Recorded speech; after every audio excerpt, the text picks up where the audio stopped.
welcome back to another video. Today's one is going to be a short and sweet one. I just wanted to sit down and share some books I'm really hoping I can fit into finishing before the year ends. So this is just like my December TBR.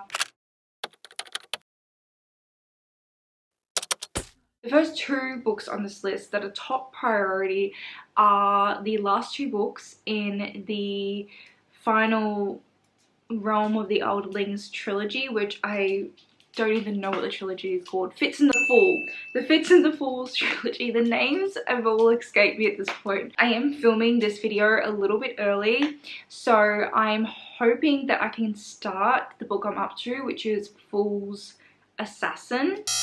I got the title wrong. I meant Fool's Quest, LOL.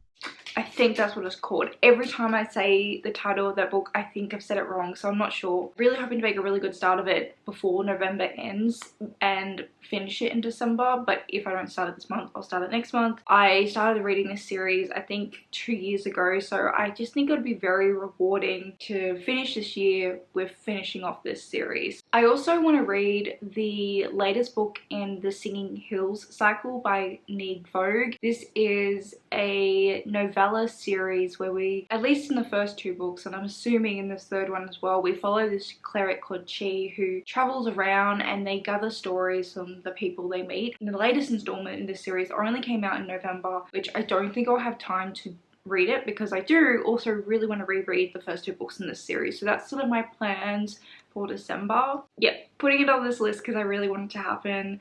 I adore this series so much. It's beautifully written and I would really like to read the three books back to back.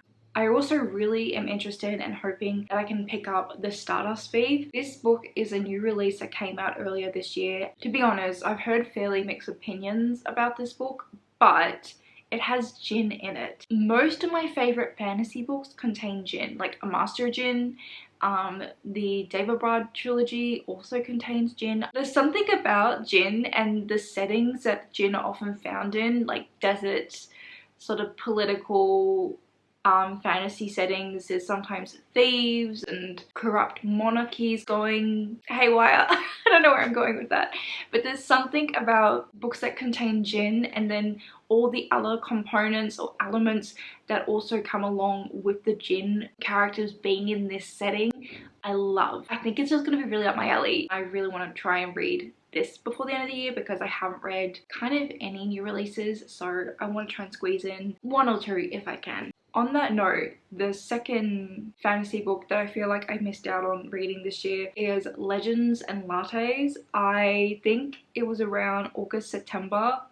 I could be wrong, but there was some point this year where I swear every single person on my Twitter feed was reading this book. Everyone keeps referring to it as a cozy fantasy. I believe it's just about an ogre, some sort of creature, monster, I'm not sure, but she runs this bar or restaurant. I don't want to know anything. I've only like gathered bits and pieces about the story from what I've seen on Twitter when everyone was reading it earlier in the year, but it's so short that I don't want to know anything. I'm hopeful. I don't think I've seen a bad word about this. Everyone just seems to love it. Everyone says it's so cozy and I don't think I've read many cozy fantasy. Like I kind of tend to go for the tragic, traumatic ones for some reason.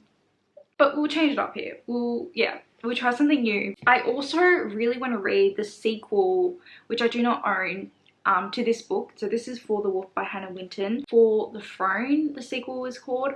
I actually put a hold on the sequel at my library months ago. I'm finally like first in line to get the book, so my hope is that I will have it in my hands in December to read. I loved this book, For the Wolf, and I read it in December last year, and then it made like my top 10 fantasy books of 2021, so I would like to finish off this year reading the sequel. So in this book we follow two sisters. The main character in this is the younger sister, and in this world every time there's more than one daughter of this monarch line, the second daughter is always sacrificed to the woods or the forest, and there is a like wolf there that takes the second daughter, and it's all connected to like the peace of the realm and the magic in the world. We follow this second daughter who has been raised her whole life to believe she's going to be sacrificed, and she is at the beginning of this book. And then we also do still follow her older sister, who is kept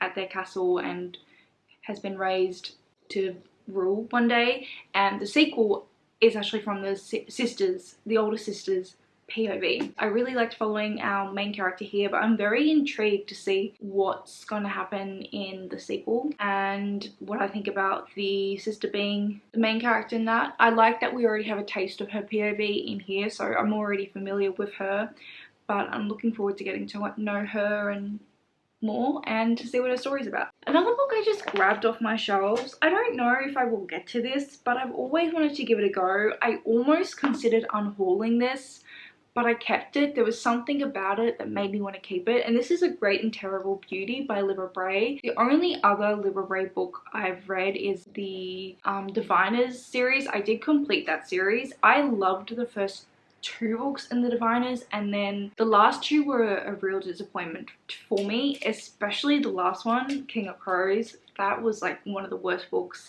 or one of the most disappointing books I read the year I read it. So I kind of put off reading this book because of how disappointing King of Crows was. Like, I brought this, I think, when I was in the middle of the Diviners series. I found it in a charity shop and I was like, oh, I've always kind of been interested in you. I'm really liking what I'm reading from Libba Bray with the Diviners. Let me try this. I've yet to try it. I don't know much. I just know it's set in 1895, and I have a feeling it's something to do with angels. Somewhere in my brain, that's what's come out. It's to do with angels. So we have a girl who's 16, and after her mother dies, she's shipped off to a boarding school in England. She's being followed by some young mysterious man who tells her to close her mind against visions. Okay, and then she gets some supernatural power, and then that attracts supernatural creatures, it seems. Then she discovers her mother's connection to a shadowy, timeless group called the Order. I don't know where I got the angel thing from. Maybe I made that up. I will let you know. Another book I grabbed off my shelves is Bloodsong by Anthony Ryan. This I've read before. I read years ago, but I never continued on with the series, and I own book 2 and book 3 now. Been meaning for years, literally, to reread this and continue on, and it hasn't happened. So I want to kind of make a start on this. It's been a while since I read it, so forgive me. My details of this are very like all over the place. This book is told in, I don't want to say 2 timelines, but you get these like flash forwards, and then most of the story is a flashback. So most of the story is in the past, and then we get these snippets, I should say, of present day and what's happening. And you know that our main character in present day is someone very dangerous, very feared, and is a criminal being taken away. I don't want to say too much because of how long it has been since I've read this. First of all, the details are very vague in my head, but I don't want to say a potential spoiler. The main story starts from when he's a child, and his father gives him up to this order where they train young boys. I think they're kind of like mercenaries or assassins. Oh my goodness, it's escaping me, but it's something of a sort. He basically like learns like survival techniques. He learns how to fight. He learns, yeah, all those sort of skills that you'd find in sort of a typical fantasy character. And he ends up becoming like the best of the best. I just remember being very intrigued by this main character. I think particularly intrigued by the storyline of him becoming so ruthless and so feared. I think this was Anthony Ryan's debut book, and now he has so many books out. I keep seeing them and I want to give them a go, but I'm restricting myself from doing that until I finish off this trilogy first. And the last couple of books I want to put on this list, there's 2 of them. They're both sequels to The Song of the Mark. So I really am hoping that I can read A Twist of the Blade and The Core of the Void. I really enjoyed book 1, and I just really want to continue on with this series. It's a fantasy, like romance, political, meddling gods, an evil king and prince sort of book. Like half the fantasy books out there in the world. I expected nothing from it when I read book 1. I just found it on the Kindle app, available for free if you have Amazon Prime, so I just downloaded it and I had a great time. There's a whole reading vlog I did where I read this book, so I'll just leave that linked if you're interested in hearing what that book is about and my thoughts. But I really enjoyed it and I really want to continue, so that's why I'm putting the sequels on here. And I think I'm going to leave that there for today because this is enough books. Thanks so much for watching. I always appreciate your support. I hope you're having a wonderful reading month in November and an even better reading month in December.